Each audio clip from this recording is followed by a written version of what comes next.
देशांतर्गत बाजारात वाढणाऱ्या साखरेच्या दरावर नियंत्रण ठेवण्यासाठी केंद्र सरकारने गुरुवारी तब्बल 10 लाख मेट्रिक टन साखर आयातीचा निर्णय घेतलाय। परकीय व्यापार महाविभागाने खरतर आणि वित्त मंत्रालयाच्या सीमा शुल्क अधिसूचनेद्वारे हा निर्णय घेण्यात आलाय। ही आयात 31 ऑक्टोबर 2026 पर्यंत सुरू राहणार असल्यामुळे साखरेचे दर लवकरच आवाक्यात येण्याची शक्यता वर्तवली जात आहे। पाहूयात।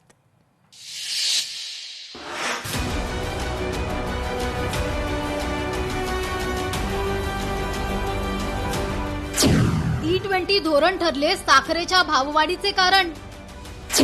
केंद्र सरकारचा साखरेच्या आयातीचा निर्णय। केंद्र सरकार 10 लाख मेट्रिक टन साखर आयात करणार। ऐतिहासिकदृष्ट्या भारत हा जगातील दुसऱ्या क्रमांकाचा साखर उत्पादक देश आहे। तरीही देशांतर्गत साखरेचा साठा मजबूत करण्यासाठी केंद्र सरकारला आंतरराष्ट्रीय बाजारपेठेकडे का वळावे लागले? भारताला मोठ्या प्रमाणावर साखर आयात करण्याचा निर्णय का घ्यावा लागला? असे अनेक प्रश्न सध्या भारतीय घाऊक ग्राहक बाजारात उपस्थित झाले आहेत।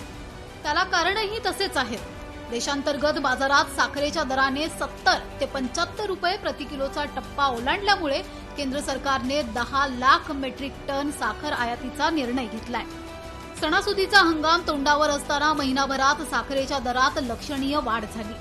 गेल्या आठवड्याच्या अखेरीस किरकोळ बाजारात साखरेचा दर सरासरी प्रति किलो 75 रुपयांपर्यंत पोहोचला होता।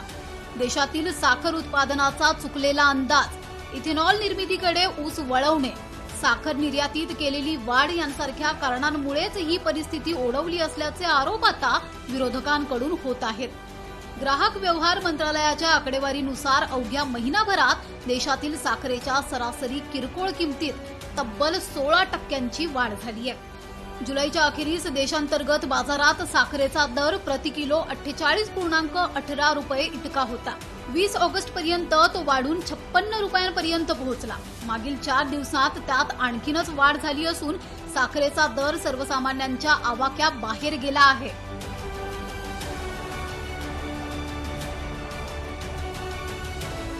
गेल्या आठवड्यात महाराष्ट्रासह दिल्ली आणि उत्तर प्रदेशातील स्थानिक बाजारपेठांमध्ये साखरेच्या प्रति किलो दरात मोठी वाढ झाली। कोल्हापूरसारख्या प्रमुख साखर बाजारपेठांमध्येही घाऊक आणि एक्स मिल कच्च्या साखरेच्या दरात मोठी वाढ पाहायला मिळाली। हंगामाच्या सुरुवातीला 4100 रुपये प्रति क्विंटल असलेला दर वाढून आता 6400 रुपये प्रति क्विंटल झाला आहे। या दरवाढीमुळे साखरेच्या किमतींना आतापर्यंतचे सर्व विक्रम मोडीत काढले आहेत। देशात साधारणपणे किमान 60 लाख मेट्रिक टन साखरेचा शिल्लक साठा असणे आवश्यक मानले जाते। 2 गाळप हंगामांमधील काळात साखरेचे दर स्थिर ठेवण्यासाठी हा साठा अतिशय महत्त्वाचा ठरतो। साखर उद्योगाच्या अंदाजात 30 सप्टेंबर पर्यंत देशातील साखरेचा शिल्लक साठा 35 ते 50 लाख टनांपर्यंत घसरण्याची शक्यता वर्तवण्यात आली आहे। त्यामुळे रक्षाबंधन, गणेशोत्सव, दसरा आणि दिवाळी या मोठ्या सणांच्या काळात साखरेचा साठा अत्यंत मर्यादित राहण्याची भीती निर्माण झाली होती। देशातील प्रमुख ऊस उत्पादक पट्ट्यांमध्ये उत्पादनाच्या अंदाजात झालेली मोठी घट हे त्यामागे कारण असल्याचे समोर आले। 2025 ते 2026च्या गाळप हंगामाच्या सुरुवातीला देशात सुमारे 3.43 कोटी टन साखर उत्पादनाचा प्राथमिक अंदाज वर्तवण्यात आला होता। मात्र त्यानंतर कृषी मंत्रालयाने घेतलेल्या फेर आढाव्यात साखरेचे उत्पादन 3.6 कोटी टन इतके झाल्याचे समोर आले। म्हणजेच अपेक्षित उत्पादनापेक्षा त्यात सुमारे 27 लाख टनांची घट झाली। त्यामागे प्रतिकूल हवामान आणि पिकांवरील रोगांचा प्रादुर्भाव यांसारखे अनेक घटक कारणीभूत ठरले आहेत।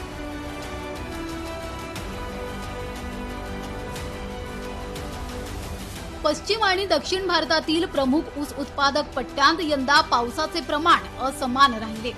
महाराष्ट्र आणि कर्नाटकातील काही भागात दीर्घकालीन सरासरीपेक्षा 10%हून अधिक कमी पाऊस झाला, तर उत्तर प्रदेशात झालेल्या अतिवृष्टीमुळे सखल भागातील ऊसाच्या शेतात दीर्घकाळ पाणी साचून राहिले। वातावरणातील या बदलांमुळे पिकांवर बुरशीजन्य रोग आणि कीटकांचा मोठा प्रादुर्भाव झाला। परिणामी ऊसातील सुक्रोजचे प्रमाण आणि कारखान्यांमध्ये ऊस गाळल्यानंतर मिळणाऱ्या साखरेचे प्रमाण मोठ्या प्रमाणात घटले। देशांतर्गत संकटासोबत यंदा जागतिक बाजारातही साखरेचा पुरवठा मर्यादित आहे।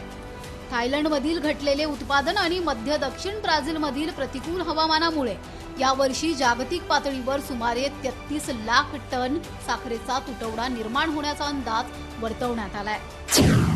जगभरात वार्षिक उत्पादन 183 ते 186 दशलक्ष मेट्रिक टन, वार्षिक वापर 180 ते 182 दशलक्ष मेट्रिक टन. भारतात 33 ते 35 दशलक्ष मेट्रिक टन, वार्षिक वापर 30 ते 32 दशलक्ष मेट्रिक टन. ब्राझील हा जगातील सर्वात मोठा साखर उत्पादक देश आहे. भारत हा जगातील दुसऱ्या क्रमांकाचा सर्वात मोठा उत्पादक आणि सर्वात मोठा वापरकर्ता आहे. भारतापाठोपाठ युरोपियन युनियन, चीन आणि थायलंड या देशात साखर उत्पादन घेतले जाते. भारतात घरगुती व्यापाराव्यतिरिक्त बेकरी, मिठाई, खाद्य प्रक्रिया उद्योगात साखरेची सर्वाधिक मागणी. सणासुदीच्या काळात भारतात साखरेची मागणी किमान 1.5 पटीने वाढण्याची शक्यता असते. साखर आयातीच्या निर्णयामागे सरकारच्या महत्वाकांक्षी इथेनॉल मिश्रण कार्यक्रमाचा मोठा वाटा असल्याचे सांगितले जाते.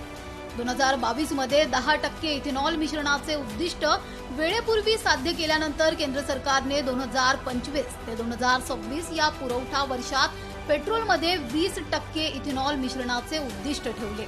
त्यानुसार 1 एप्रिल 2026 पासून देशभरातील पेट्रोल पंपांवर E20 इंधन अनिवार्य करण्यात आलं. इथेनॉल निर्मितीसाठी 2025 ते 2026 या हंगामात ऊसाचा रस, साखरेचे पाक आणि बी हेवी मळी मोठ्या प्रमाणात वापरण्यात आली. त्यामुळे यंदाच्या हंगामातील सुमारे 30 लाख मेट्रिक टन साखरे इतका कच्चा माल इथेनॉल निर्मितीकडे वळवण्यात आला. देशात साखरेचा वार्षिक घरगुती खप सुमारे 280 ते 285 लाख टन आहे.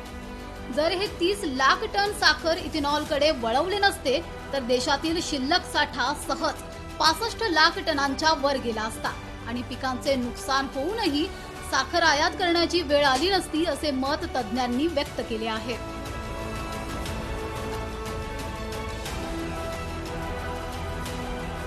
देशांतर्गत साखरेच्या दरवाढीसाठी केवळ इथेनॉलकडे वळवलेला साखरेचा साठा जबाबदार नसल्याचं केंद्र सरकारच्या वतीनं स्पष्ट करण्यात आलंय. व्यापार क्षेत्रातील आकडेवारीनुसार केंद्र सरकारने इथेनॉलसाठी ऊसावरील अवलंबित्व कमी करण्यास सुरुवात केली आहे. साखरेच्या पुरवठ्यावर अधिक दबाव येऊ नये यासाठी मका आणि खराब झालेल्या अन्नधान्यांचा इथेनॉलसाठी वापर केला जात असल्याचं समोर आलंय. दरम्यान सरकारने 10 लाख मेट्रिक टन साखर आयात करण्याचा निर्णय घेतल्यामुळे साखरेचे दर लवकरच 5 ते 10 रुपयांनी कमी होतील असा अंदाज व्यक्त केला जातोय. केंद्र सरकारने घेतलेल्या आयातीच्या निर्णयामुळे आगामी सणासुदीच्या काळात देशांतर्गत बाजारपेठेत साखरेचा पुरवठा वाढण्यास आणि वाढत्या किमतींवर नियंत्रण मिळवण्यास मदत होण्याची अपेक्षा आहे. Indian sugar and bio energy manufacturers असोसिएशनने या निर्णयाचे स्वागत केले आहे. यामुळे देशांतर्गत बाजारातील साठेबाजीला चाप बसेल आणि ऑक्टोबरच्या मध्यापासून नवा गाळप हंगाम सुरू झाल्यावर साखरेचे घाऊक दर पुन्हा सामान्य होतील असा विश्वास व्यक्त केला जातोय. ब्युरो रिपोर्ट, लोकशाही मराठी, मुंबई.